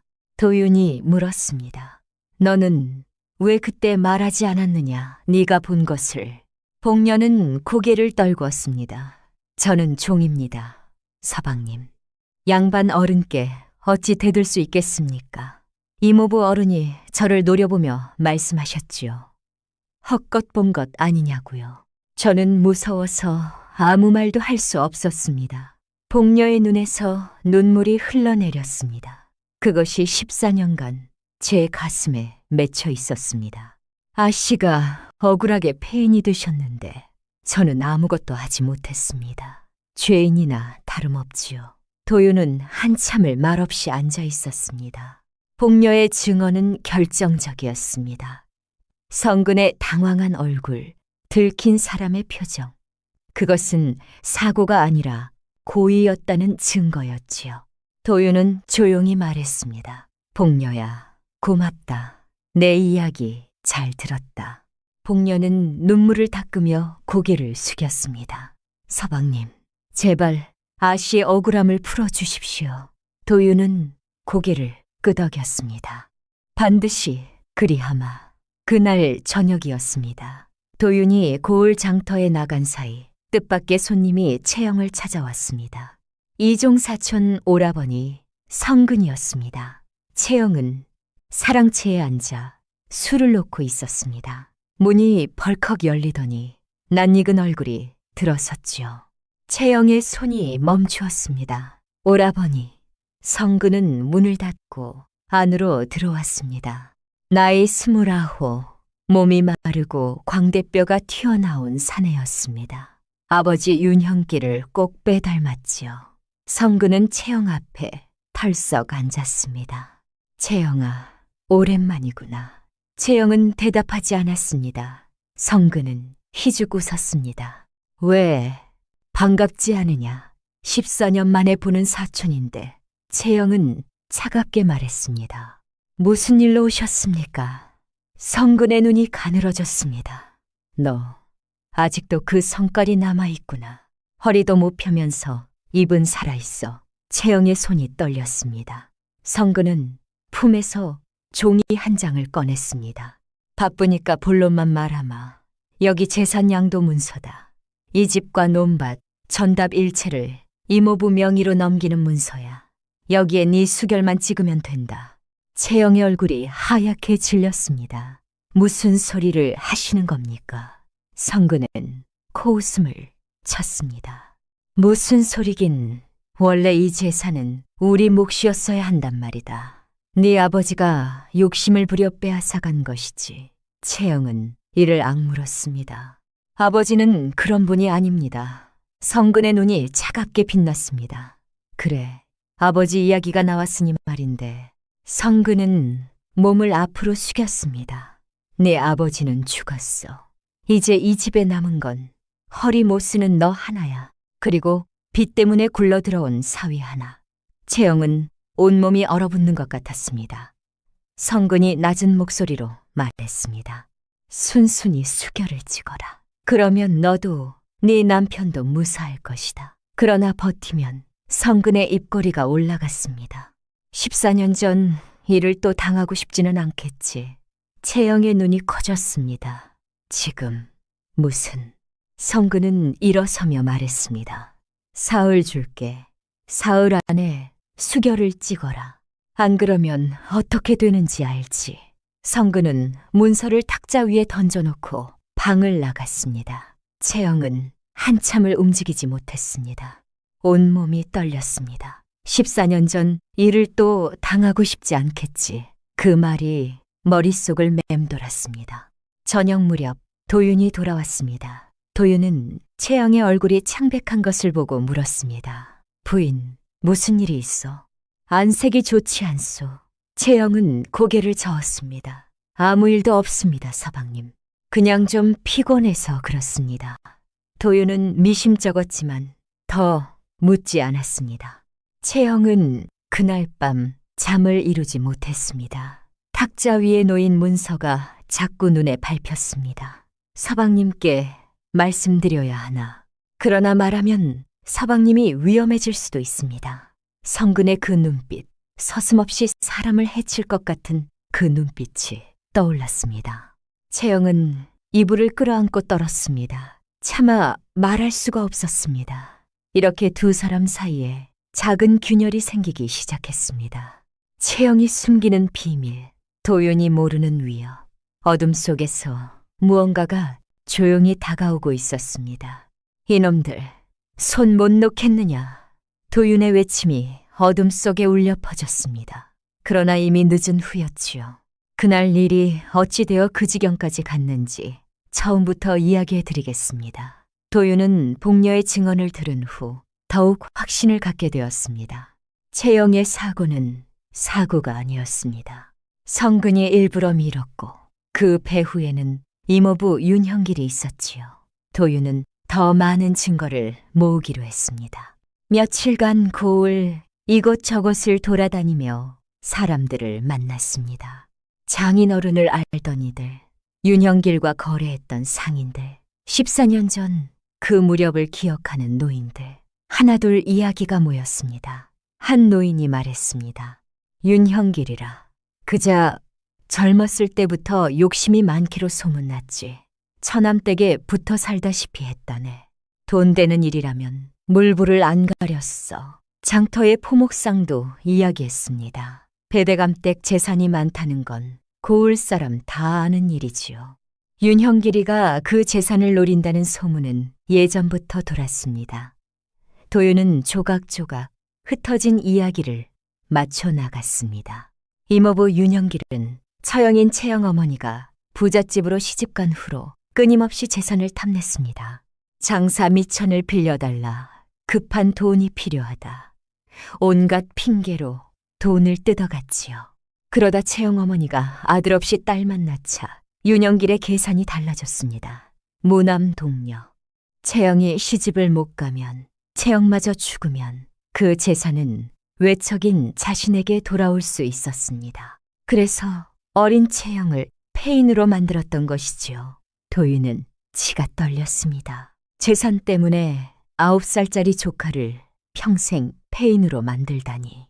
그것이 어찌 사람이 할 짓입니까? 도윤은 이 모든 것을 채영에게 알려야겠다고 생각했습니다. 채영이 알아야 할 권리가 있었습니다.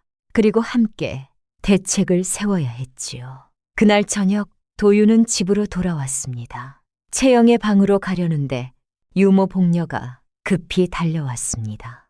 서방님, 큰일 났습니다. 도윤은 걸음을 멈추었습니다. 무슨 일이냐?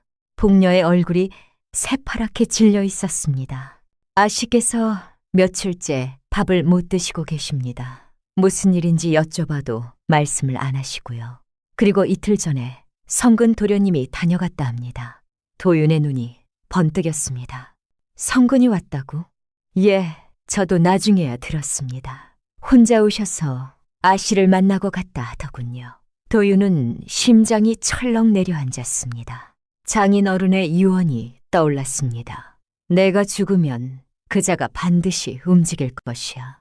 도윤은 곧장 채영의 방으로 향했습니다.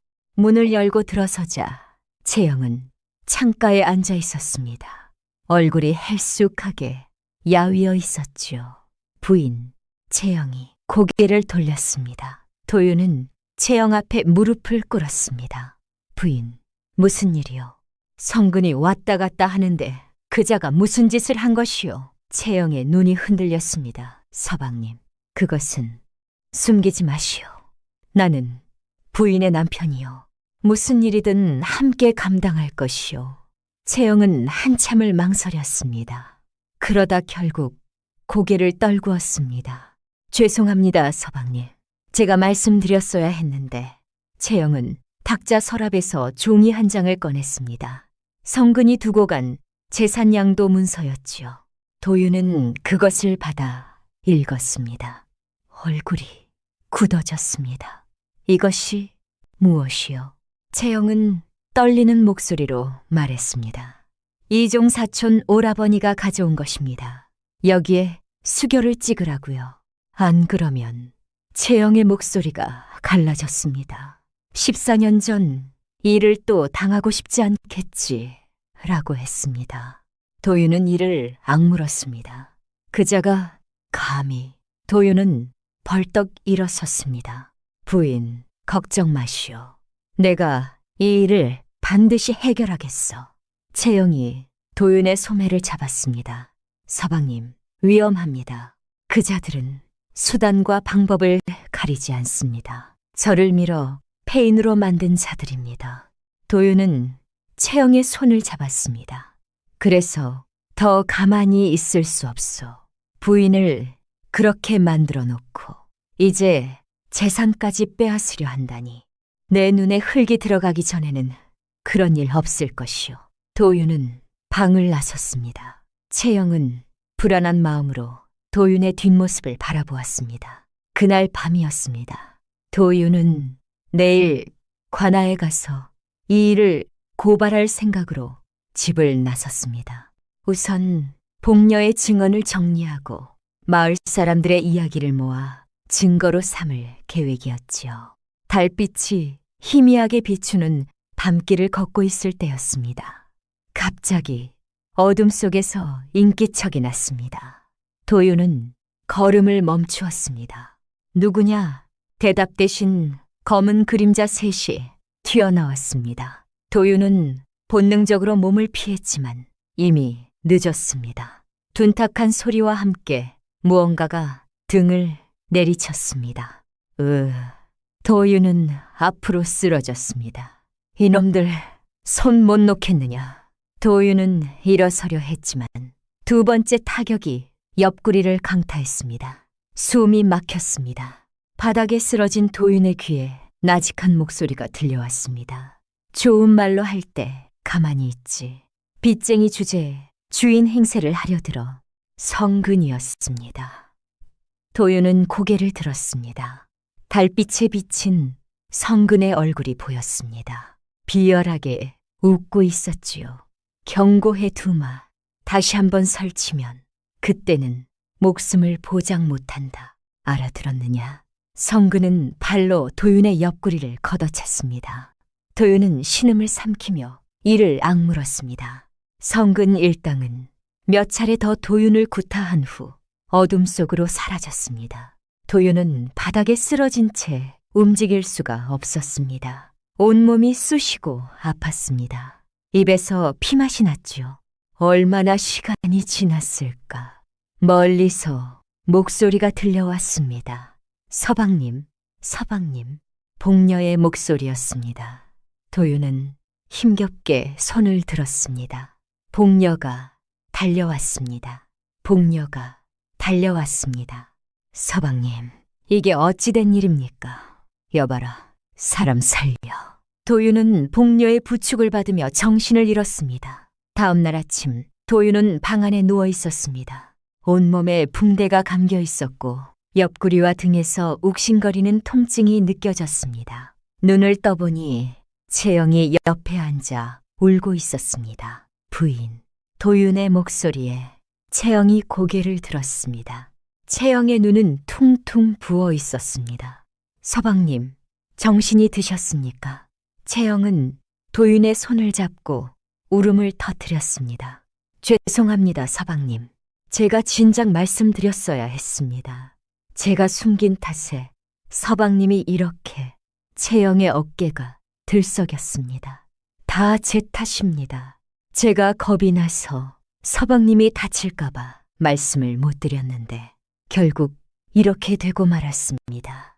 도윤은 힘겹게 손을 들어 채영의 뺨을 닦아주었습니다. 부인 탓이 아니요. 도윤의 목소리는 약했지만 단단했습니다. 그자들이 나쁜 것이지 부인이 무슨 잘못이요. 울지 마시오. 채영은 도윤의 손을 꼭 잡고 고개를 숙였습니다. 도윤은 천장을 바라보며 생각했습니다. 이대로 당하고만 있을 수는 없었습니다. 반드시 갚아주겠다고 도윤은 속으로 이를 갈았습니다. 창밖에서는 겨울바람이 차갑게 불어오고 있었습니다. 참으로 뜻밖의 일이었습니다. 그 사람이 돌아올 줄은 아무도 몰랐으니까요. 도윤이 쓰러진 후 사흘이 지났습니다. 도윤은 방 안에 누워 꼼짝도 못하는 신세가 되었습니다. 옆구리 뼈에 금이 갔는지 숨을 쉴 때마다 찢어지는 듯한 통증이 밀려왔지요. 의원은 최소 보름은 누워 있어야 한다고 했습니다. 그 사이 이모부 일당이 움직였습니다. 윤형길이 직접 찾아온 것이었습니다. 채영아, 이모부가 왔다. 윤형길은 대문을 박차고 들어와 안채로 성큼성큼 걸어왔습니다. 뒤에는 아들 성근과 덩치 큰 건달 둘이 따라왔지요. 채영은 사랑채에서 하인에게 부축받아 나왔습니다. 이모부, 무슨 일로 이렇게 오셨습니까? 윤형길은 해죽 웃었습니다. 무슨 일이긴, 조카 문안 왔지. 사위가 크게 다쳤다며. 안 됐구나, 안 됐어. 그 말투의 진심이라고는 찾아볼 수 없었습니다. 윤형길은 마당을 둘러보며 말했습니다. 그나저나 이 집 참 좋구나.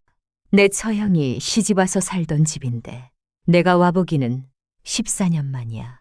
윤형길의 눈이 번뜩였습니다. 채영아, 성근이한테 문서 받았지. 채영은 이를 악물었습니다. 받았습니다. 그래서 어쩔 셈이냐. 사흘이 지났는데 답이 없더구나. 채영은 차갑게 대답했습니다. 수결을 찍을 생각이 없습니다. 윤형길의 얼굴이 굳어졌습니다. 뭐라고? 이 집은 아버지께서 저에게 물려주신 것입니다. 이모부께 드릴 이유가 없습니다. 윤영길의 눈에 불꽃이 일었습니다. 인연이 감히 윤영길은 채영에게 다가가 손을 들어 올렸습니다. 내 서방은 반죽음이 되어 누워있고 너는 꼬부라진 주제에 어디서 큰 소리냐. 채영은 눈을 감지 않았습니다. 윤형길의 손이 내려오려는 순간이었습니다. 거기 손 못 멈추겠느냐. 낯선 목소리가 대문 쪽에서 울려 퍼졌습니다. 모두의 시선이 그쪽으로 향했습니다. 웬 여인이 대문 앞에 서 있었습니다. 나이 30쯤 되어 보였습니다. 행색은 남루했지만 눈빛은 날카로웠지요. 윤영길이 눈을 가늘게 떴습니다. 너는 누구냐? 여인은 성큼성큼 마당 안으로 걸어 들어왔습니다. 내 이름은 도연이요. 이 집 서방의 누이요. 채영의 눈이 커졌습니다. 도연이라면 도박에 빠진 매형 태지와 함께 도망쳤던 도윤의 누이였습니다. 도연은 윤형길 앞에 우뚝 섰습니다. 내 동생과 제 올케에게 손대려면 나를 먼저 넘어가시오. 윤형길은 코웃음을 쳤습니다. 뭐야, 도박꾼 남편에게 쫓겨 도망친 년이 어디서 굴러 들어온 거냐. 꼴도 보기 싫으니 꺼져라. 도연은 물러서지 않았습니다. 나는 내 동생이 어떻게 되었는지 소문 듣고 왔소. 빚 때문에 폐인 여인에게 장가갔다는 말에 처음엔 가슴이 무너졌소. 그러나 자세히 들어보니 그게 아니더이다. 도연의 눈에 분노가 서렸습니다. 내 동생은 어머니를 살리려고 이 혼인을 했고 올케를 진심으로 대하고 있었소. 그런데 어떤 놈들이 올케 재산을 빼앗으려 하고 내 동생을 패서 반죽음을 만들었다 하더이다. 도연은 윤형길을 노려보았습니다. 그놈들이 바로 당신들이지. 윤형길의 얼굴이 일그러졌습니다. 인연이 미쳤나. 성근아, 전연 좀 치워라. 성근이 건달들을 데리고 도연에게 다가갔습니다. 그러나 도연은 피하지 않았습니다. 덤벼라. 나는 도박꾼 남편에게 쫓기면서 온갖 겁탈을 당해봤다. 저 정도 사내들한테 진례가 아니야. 도연의 눈빛이 매서웠습니다. 품에서 작은 호신칼을 꺼내 들었지요. 성근이 주춤했습니다. 죽을 각오를 한 여인의 눈빛은 보통 사람과 달랐습니다. 목숨을 건 자의 눈이었지요. 윤형길은 상황이 불리해지자 한 발 물러섰습니다. 좋다. 오늘은 이만가지. 그러나 이것으로 끝난 줄 알지 마라. 윤형길은 채영을 노려보았습니다. 채영아, 순순히 수결 찍으면 좋게 끝날 것을. 끝까지 버티면 어찌 되는지 두고 보거라. 윤형길 일당은 그 말을 남기고 대문을 나섰습니다. 마당에 정적이 흘렀습니다. 채영은 도연을 바라보았습니다. 아씨가 도윤 서방님의 누이이십니까? 도연은 머쓱하게 고개를 숙였습니다. 그렇소. 못난 누이요. 도연은 채영에게 큰 절을 올렸습니다. 옳게 늦었지만 인사드리오. 내가 도망친 탓에 동생이 이 고생을 했소. 면목이 없소. 채영은 당황했습니다. 일어나십시오. 어서 서방님께 가보셔야지요. 도연은 고개를 끄덕이고 도연이 누워있는 방으로 향했습니다. 방문을 열자 도윤이 누워 있었습니다. 도윤은 천장을 바라보다가 문이 열리는 소리에 고개를 돌렸습니다. 누이의 얼굴이 보였습니다. 도윤의 눈이 커졌습니다. 누나. 도연은 동생 앞에 무릎을 꿇었습니다. 도윤아. 도윤은 믿기지 않는다는 표정이었습니다. 누나가 어찌 여기에. 아, 도연은 고개를 숙였습니다. 미안하다, 도윤아. 누나가 잘못했다. 도연의 목소리가 떨렸습니다. 태주에게 끌려다니느라 가산이 탕진되는 줄도 모르고 아버지를 병들게 하고 빚더미를 내게 떠넘기고 도망쳤다. 누나라고 할 자격이 없는 사람이다. 도윤은 말없이 누이를 바라보았습니다. 그런데 네가 폐인 여인에게 장가갔다는 소문을 들었다. 어머니, 약값 때문이라고 하더구나. 그 말 듣고 가슴이 무너지는 것 같았다. 도연은 눈물을 흘렸습니다.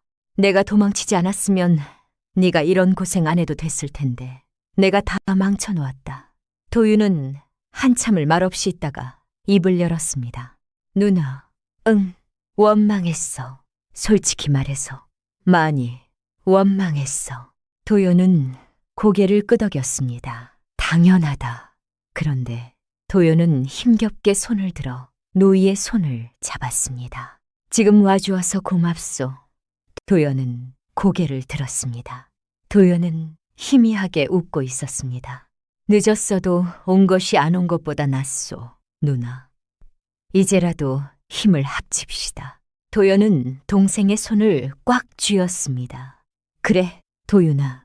내가 망친 가문, 내가 바로 잡겠다. 이번에는 도망치지 않을 것이다. 두 남매는 서로의 손을 잡고 한참을 말없이 있었습니다. 그때 밖에서 복녀의 목소리가 들려왔습니다. 서방님, 손님이 오셨습니다. 도윤은 고개를 돌렸습니다. 손님이라니? 복녀가 방문을 열고 들어왔습니다. 서방님께서 수소문하셨던 의원 어른이 오셨습니다. 한양에서 오셨다 합니다. 도윤의 눈이 빛났습니다. 명이었습니다. 도윤이 채영의 허리를 고칠 방법을 찾아 사방에 수소문했던 것이 마침내 결실을 맺은 것이지요. 잠시 후 백발의 노인이 방으로 들어왔습니다. 의관을 쓰고 약계를 든 노인이었습니다.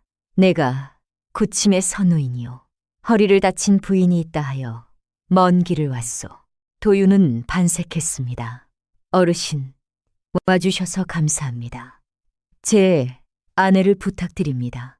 서노인은 채영을 진찰했습니다. 한참을 살피던 노인이 입을 열었습니다. 척추에 손상이 있어 완전히 낫기는 어려우나 꾸준히 침을 넣고 약을 쓰면 허리를 어느 정도 세울 수 있을 것이요. 채영의 눈에 눈물이 고였습니다. 정말입니까? 내 평생 거짓말은 안 하오. 다만 시간이 걸릴 것이요. 인내가 필요하오. 도윤은 채영의 손을 잡았습니다. 부인, 희망이 있어. 포기하지 맙시다. 채영은 고개를 끄덕이며 눈물을 흘렸습니다. 어둠 속에서 한 줄기 빛이 비치기 시작했습니다. 누이가 돌아왔고 명희가 왔습니다. 그레테, 이제 반격을 시작할 때였습니다. 삿도 나으리, 억울합니다. 채영의 외침이 관아마당에 울려 퍼졌습니다. 그 자리에 있던 모든 사람이 숨을 죽였지요. 그날 아침 일이 어찌되어 그 지경까지 갔는지 처음부터 말씀드리겠습니다. 명예 선호인의 치료가 시작된 지 열흘이 지났습니다.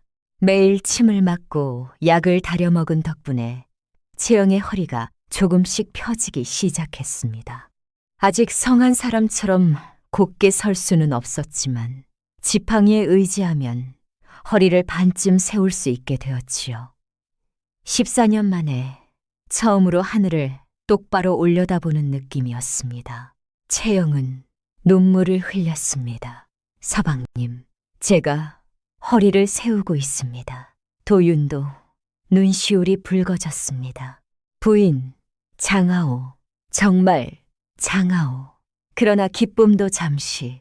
이모부 일당이 마지막 수를 쓰고 말았습니다. 그날 아침 관아의 포졸들이 들이닥쳤습니다. 도윤이라는 작가 이 집에 있느냐? 도윤은 아직 몸을 제대로 가누지 못하는 상태였습니다. 포졸들이 방으로 들어와 도윤을 끌어냈습니다. 이놈이 도윤이냐? 너를 절도죄로 잡아간다. 도윤은 어이가 없었습니다. 절도라니? 무슨 소리요? 내가 무엇을 훔쳤단 말이오? 포졸 우두머리가 종이 한 장을 펼쳐 보였습니다. 윤형길이라는 자가 고소장을 넣었다. 내 놈이 자기 집에 침입해 은장도를 훔쳐갔다고 하더라. 도윤은 기가 막혔습니다. 그것은 무고요. 나는 그 집에 발도 들인 적이 없어. 포졸들은 들은 척도 하지 않았습니다. 변명은 관아에서 해라. 도유는 포졸들에게 끌려갔습니다. 채영은 마당에 나와 그 광경을 지켜보았습니다. 도연도 막으려 했지만 포졸수가 많아 역부족이었지요. 채영의 손이 떨렸습니다. 무고였습니다. 무고. 이모부가 도윤을 제거하기 위해 거짓 고소를 한 것이었습니다. 채영은 이를 악물었습니다. 유모, 복녀가 달려왔습니다. 예, 아씨, 지팡이를 다오. 복녀는 깜짝 놀랐습니다. 아씨, 무슨 말씀이십니까? 아직 몸이 괜찮다.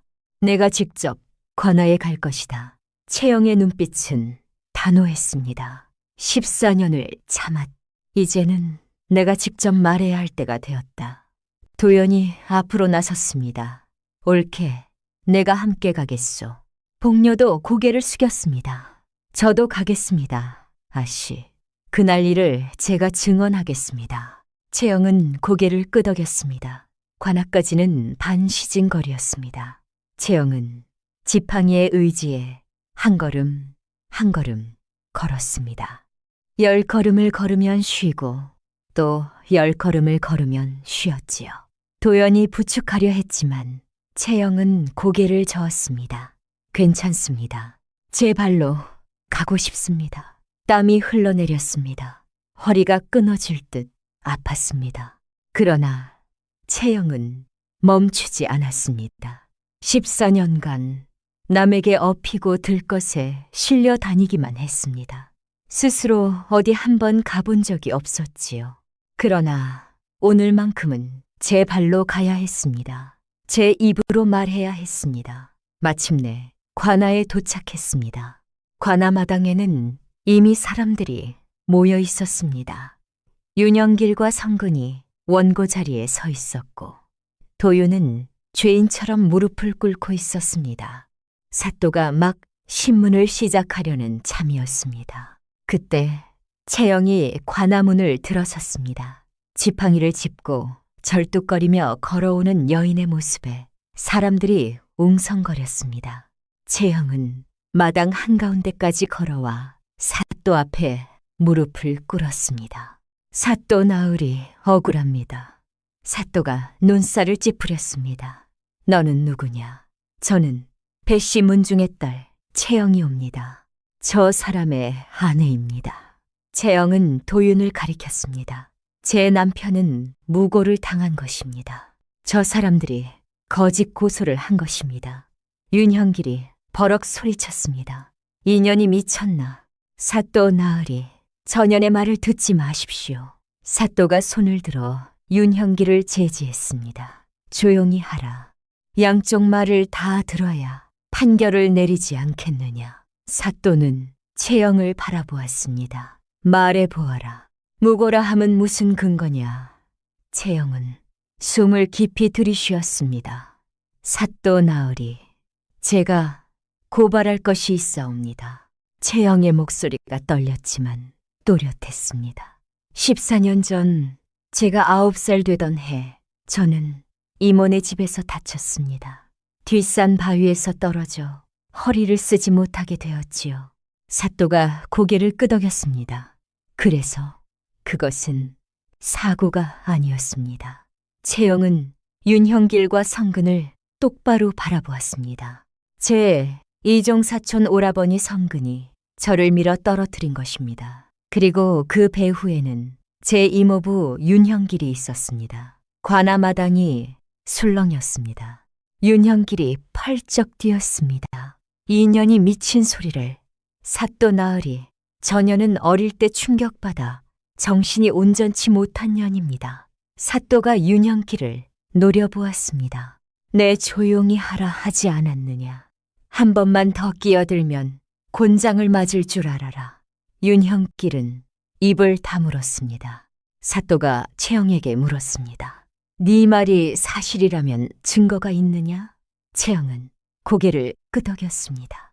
증인이 있사옵니다. 채영이 뒤를 돌아보자 복녀가 앞으로 나왔습니다. 복녀는 사또 앞에 엎드렸습니다. 소인은 배시댁의 종 복녀라 하옵니다. 14년 전 그날 소인이 가장 먼저 사고 현장에 도착했사옵니다. 사또가 눈을 가늘게 떴습니다. 네가 무엇을 보았느냐? 복녀는 고개를 들었습니다. 소인이 도착했을 때 아씨는 바위 아래에 쓰러져 있었고 성근 도련님은 바위 위에 서 있었사옵니다. 복녀의 목소리가 커졌습니다. 성근 도련님의 얼굴은 들킨 사람의 얼굴이었사옵니다. 소인과 눈이 마주치자 화들짝 놀라 뒤로 물러섰지요. 그것은 실수로 사고가 난 사람의 반응이 아니었사옵니다. 성근의 얼굴이 새하얗게 질렸습니다. 복녀는 말을 이었습니다. 그리고 이모부 어른께서 소인을 노려보시며 말씀하셨사옵니다. 헛것 본 것 아니냐고요. 소인은 종의 신분이라 무서워서 아무 말도 못했사옵니다. 사또는 턱을 쓰다듬으며 생각에 잠겼습니다. 채영이 다시 입을 열었습니다. 사또 나으리, 이모부가 저를 다치게 한 이유가 있사옵니다. 무슨 이유냐? 재산입니다. 채영의 목소리가 단단해졌습니다. 저는 무남 동녀입니다. 제가 시집을 못 가고 죽으면 외척인 이모부에게 재산이 돌아갈 수 있었습니다. 그래서 저를 폐인으로 만든 것입니다. 채영은 품에서 종이 한 장을 꺼냈습니다. 이것은 이모부의 아들 성근이 며칠 전 저에게 가져온 문서입니다. 재산을 이모부 명의로 넘기라고 협박했습니다. 수결을 안 찍으면 14년 전 일을 또 당할 줄 알라고요. 사또가 문서를 받아들었습니다. 사또의 눈빛이 차가워졌습니다. 윤형길, 성근, 할 말이 있느냐? 윤형길은 당황해서 말을 더듬었습니다. 그것은 오해입니다. 사또 나으리. 사또가 성근을 바라보았습니다. 성근이라 했느냐? 네가 직접 말해보아라. 14년 전 일이 사고였느냐? 네가 밀었느냐? 성근은 식은땀을 흘리며 아버지를 바라보았습니다. 윤형길이 눈으로 신호를 보냈습니다. 입 다물라는 뜻이었지요. 그러나 성근의 얼굴은 이미 허옇게 질려 있었습니다. 사또가 다시 말했습니다. 어중간하게 거짓말하면 더 큰 벌을 받을 줄 알아라. 사실대로 말하면 참작해주겠다. 성근의 입술이 파르르 떨렸습니다. 그리고 마침내 입을 열었습니다. 소인이 밀어싸웁니다. 윤형길이 버럭 소리쳤습니다. 이놈아, 무슨 소리냐? 그러나 성근은 더 이상 멈출 수 없었습니다. 아버지가 시킨 것입니다. 채영을 밀어서 다치게 하라고. 그러면 시집을 못 가고 재산이 우리 것이 될 거라고. 성근은 울음을 터뜨렸습니다. 소인은 그때 16이었사옵니다. 아버지가 시키는 대로 한 것입니다. 관아마당이 발칵 뒤집혔습니다. 채영은 그 자리에 주저앉았습니다. 14년이었습니다. 14년간 아무도 믿어주지 않았던 말이 마침내 사실로 증명된 것입니다. 채영의 눈에서 눈물이 쏟아져 내렸습니다. 도윤이 채영에게 다가가 손을 잡았습니다. 부인, 해냈소. 부인이 해낸 것이요. 채영은 도윤의 손을 꼭 잡고 울었습니다. 14년의 억울함이 눈물이 되어 흘러내렸습니다. 참으로 길고 긴 세월이었습니다. 14년이라는 시간이 얼마나 긴 것인지 겪어본 사람만이 알 수 있을 것입니다. 성근의 자백이 떨어지자 관아마당은 한바탕 난리가 났습니다. 사또는 즉시 윤형길과 성근을 포박하라 명했습니다. 이놈들을 당장 옥에 가두어라. 어린 조카를 폐인으로 만들고 재산을 탐한 천인공노할 죄인들이다. 윤형길은 끝까지 발악했습니다. 사또 나으리 억울합니다. 전연의 말은 다 거짓입니다. 그러나 소용이 없었습니다. 아들이 이미 자백을 했으니 아버지가 아무리 발뺌해도 늦은 것이었지요. 포졸들이 윤형길의 팔을 비틀어 끌고 갔습니다. 성근은 울면서 끌려갔습니다. 어릴 때 아버지의 사주로 저지른 일이 이제야 대가로 돌아온 것이었지요. 사또는 도윤을 향해 말했습니다. 도윤이라는 자는 무고한 것으로 밝혀졌으니 석방하라. 도윤은 일어나 사또에게 큰 절을 올렸습니다. 감사합니다, 나으리. 사또는 채영을 바라보았습니다. 네가 배씨댁 딸이라 했느냐? 채영은 고개를 숙였습니다. 그러하옵니다, 나으리. 사또는 잠시 침묵하더니 입을 열었습니다. 14년간 억울함을 품고 살았구나. 오늘에야 진실이 밝혀졌으니 이제는 마음 편히 살아라. 채영은 눈물을 흘리며 절을 올렸습니다. 감사합니다, 나으리. 평생 잊지 않겠사옵니다. 보름 후 윤영길과 성근의 처분이 내려졌습니다. 윤영길은 어린 조카를 해치도록 사주한 죄, 14년간 진실을 숨기고 거짓 증언을 한 죄, 재산을 탐해 협박하고 무고한 사람을 고소한 죄로 유배형에 처해졌습니다. 먼 섬으로 보내져 평생 돌아오지 못하게 되었지요. 성근은 어린 나이에 아버지의 사주를 받아 저지른 것이라 참작은 받았으나 곤장 50대와 3년 노역형을 받았습니다. 소식을 들은 채영은 한참을 말없이 앉아 있었습니다. 도윤이 물었습니다. 부인, 무슨 생각을 하오? 채영은 천천히 대답했습니다. 원망이 풀렸나 생각했습니다. 풀렸소? 채영은 고개를 저었습니다. 아직 모르겠습니다. 14년을 허리 못 펴고 살았습니다. 어머니는 제 사고 충격으로 돌아가셨고 아버지는 평생 저 때문에 마음고생을 하셨지요. 그 세월을 어찌 몇 년 유배, 몇 년 노역으로 갚을 수 있겠습니까? 채영의 눈에 서글픔이 서렸습니다. 그러나 이제는 놓아주려 합니다.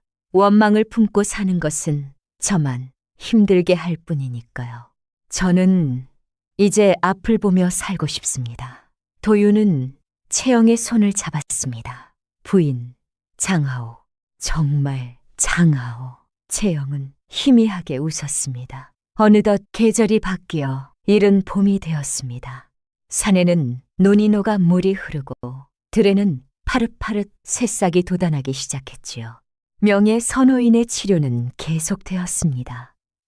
채영의 허리는 점점 기력을 되찾아 이제는 지팡이 하나로 천천히 걸을 수 있게 되었습니다. 예전처럼 꼿꼿이 설 수는 없었지만 반쯤이라도 허리를 세울 수 있다는 것만으로도 채영에게는 큰 기쁨이었지요. 어느 날 저녁이었습니다. 도윤이 채영에게 말했습니다. 부인, 드릴 말씀이 있어. 채영은 고개를 들었습니다. 무슨 말씀이시오? 도윤은 잠시 망설이다가 입을 열었습니다. 처음 이 혼인을 할 때 나는 솔직히 말해 마음이 없었소. 어머니 약값과 빚 때문에 온 것이었지요. 채영은 가만히 듣고 있었습니다. 그러나 지금은 다르오. 도윤은 채영의 손을 잡았습니다. 나는 부인을 진심으로 아끼게 되었소. 부인의 강인함을, 총명함을, 따뜻한 마음을 알게 되었소. 이제 나는 돈 때문이 아니라 진심으로 부인의 남편이 되고 싶소. 채영의 눈이 촉촉해졌습니다. 도윤은 무릎을 꿇었습니다. 부인, 나와 다시 한번 부부의 연을 맺어주겠소. 이번에는 진심으로 말이요. 채영은 한참을 말없이 도윤을 바라보았습니다. 그리고 천천히 고개를 끄덕였습니다. 예, 서방님, 저도 그리하겠습니다. 도윤은 채영의 손을 꼭 잡았습니다. 두 사람의 눈에 눈물이 고였습니다. 창밖에서는 봄바람이 살랑살랑 불어오고 있었습니다. 한편 도윤의 누이 도연도 새 삶을 시작했습니다. 도연은 동생 부부 곁에 머물며 집안일을 도왔습니다. 예전의 나약한 모습은 온데간데 없이 사라지고 부지런히 일하는 사람이 되어 있었지요. 어느 날 도윤이 누이에게 말했습니다. 누나, 고맙소. 그때 와주지 않았으면 큰일 날 뻔했소. 도연은 고개를 저었습니다. 내가 고마워해야지.